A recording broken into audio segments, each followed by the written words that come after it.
It's what I want from the sex worker is the physical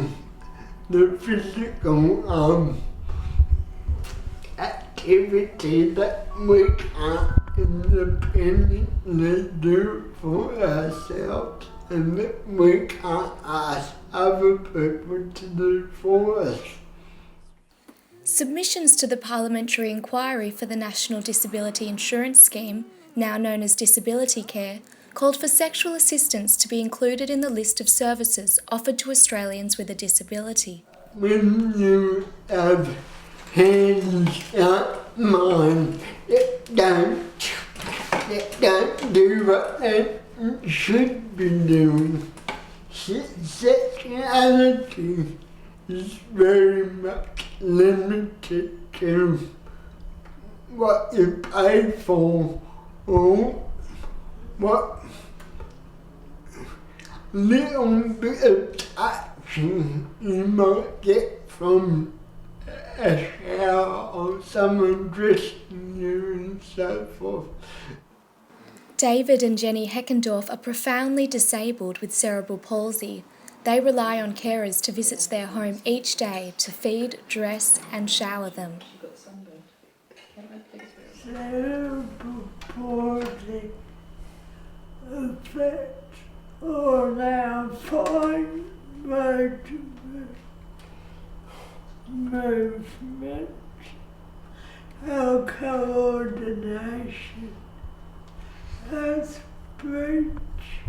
We've lost the fine motor movement skills of our arms and legs and speech, but we're still human and we still have those sexual urges. In his submission to the Parliamentary Inquiry, David says the aim of DisabilityCare is about people with disabilities being able to realise their potential for physical, social, emotional and intellectual development, and this includes the need for sexual release.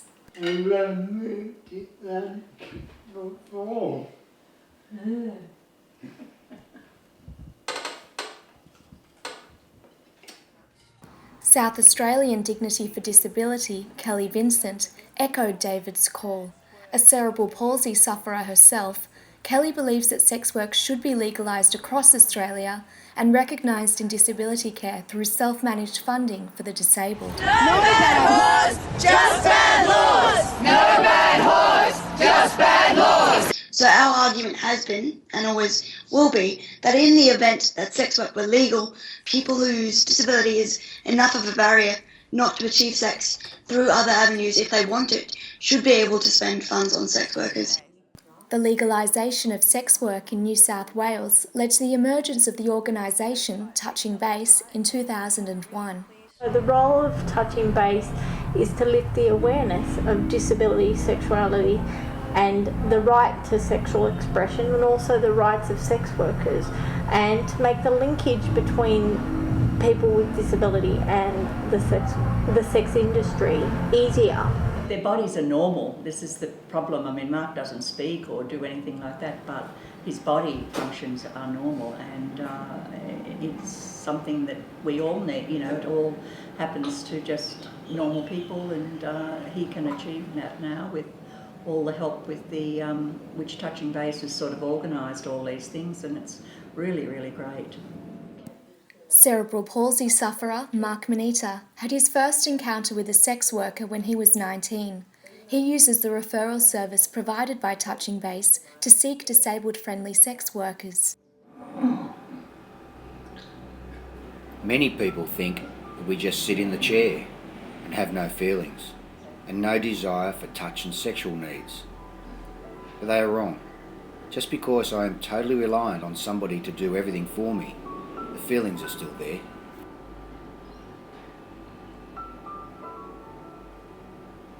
I wanted him to be happy and content, and it has made so much difference to him as a person and to his,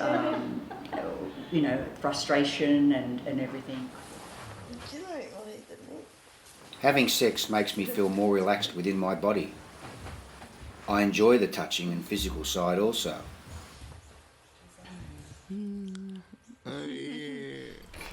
David and Jenny Heckendorf agree.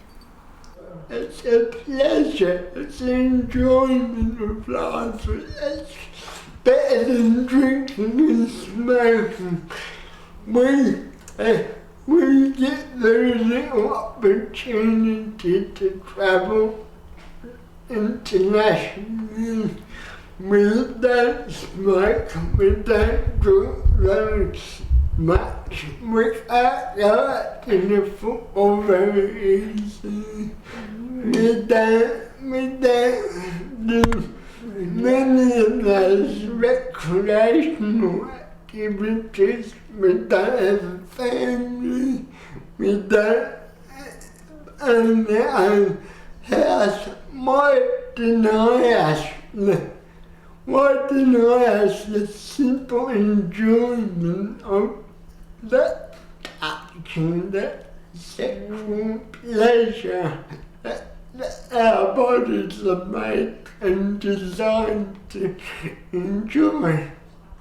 Sexual health therapist Matty Silva understands the physical and psychological benefits that sex provides. Well, sexual expression is important for everybody, but for the disabled people, they have very little skin-to-skin contact, and they have the same sexual desires and urges as the rest of the community. Sex is healthy, it relieves stress and tension, sometimes pain. It's good for one's self-esteem. Sex, laughter and pleasurable touch produce positive effects within the body via endorphins in the brain. Melanie Robinson is a disabled-friendly sex worker and is on Touching Base's referral list. Everyone's got different limitations and oddities and quirks, and I think you should just embrace people's differences. I think you get to choose when you look at people whether you see positives or you see faults. And I think that a lot of people can't seem to get past faults. To many, sex workers provide more than just sex. To me, my job is to make people happy. And what that involves, sure, there's some physical aspects, but most of the time it's talking, it's intimacy. Is that if people just want to get their rocks off, in general, they'll just stay home and have a wank, it's cheaper. That sex is about two people and being close to each other and the intimacy. Say people who are in like full-time care, they lack intimacy. They might have people handle them for showering and stuff like that, but they don't get to have just normal nice time with someone. It can involve massage, it can involve touch, which a lot of people with disability don't get the touch. And sometimes for people with disability, going to see a sex worker can be educative in that I'm aware of clients that I've referred to sex workers that they learn about masturbation so that they don't injure themselves. I've also known that people with disability have gone and seen a sex worker and then developed the confidence to pursue relationships, because they've learned appropriate touch, appropriate interaction with a woman or a man on the basis of going to see the sex worker. Touching Base also submitted to the parliamentary inquiry that sex work is a service that should be included in disability care funding. Touching Base never says that sex work is the only option for people, but it is an option for people who may not have the social network of being able to go out and meet someone just down the street or, at a bar like everybody else.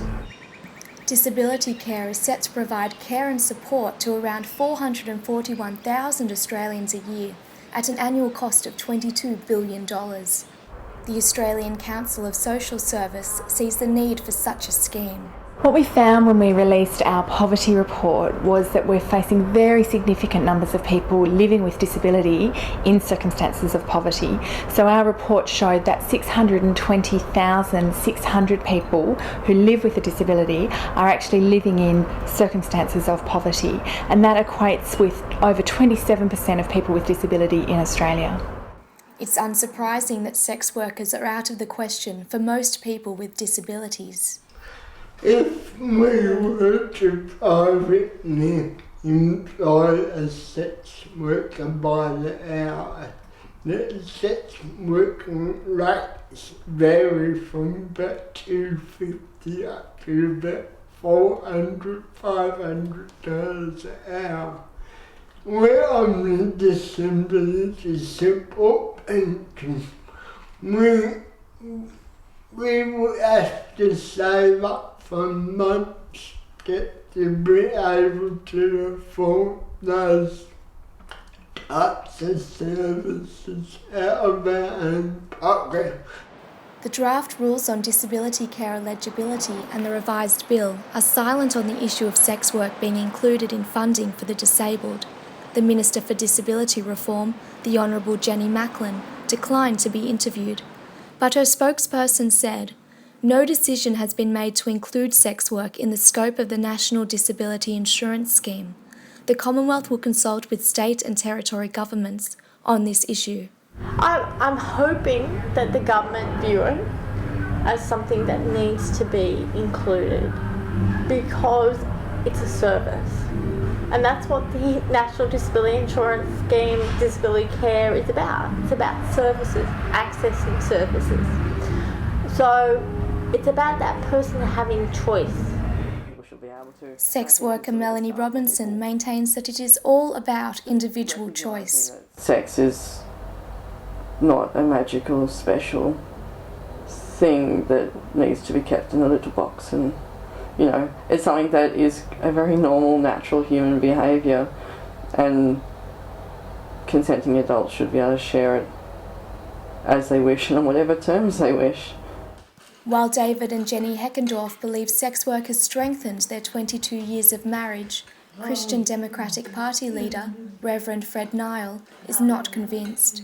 It should be something that's between a husband and a wife.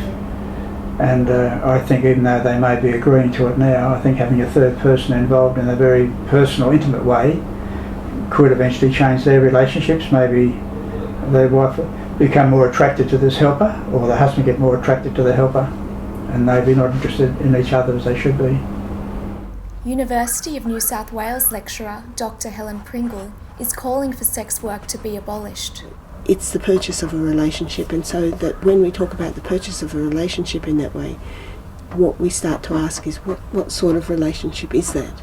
And the relationship is between somebody who believes that they are entitled to sex and that all they need to do is to pay for it, and somebody who, in almost all cases, not all, but in almost every case of prostitution, would not have that sex if they were not paid for. Dr. Pringle does not view this any differently in light of the disabled, seeing prostitution as an act of subordinating a woman. In that case, you might say, well, who's the unequal person there? The unequal person is the disabled, the person with disability. But that person with disability is usually a man, and what's at issue for people is not really care for the disability, but whether male sexual need is being catered to. So again, there's this kind of imperious demand of male sexual need. We must meet it. I think people need to think about if they were in their shoes, because anyone can have an accident tomorrow, and have a disability. And that accident could be compensatable. It may not be as well. So therefore, what would you do? Yet Kelly Vincent does not only think the importance of including sex work in the scheme is to provide funding. I'm just very keen not to paint this as a purely, social, feel-good, warm, fuzzy scheme about, let's make disabled people feel like they can get laid. Because that is not what this is about.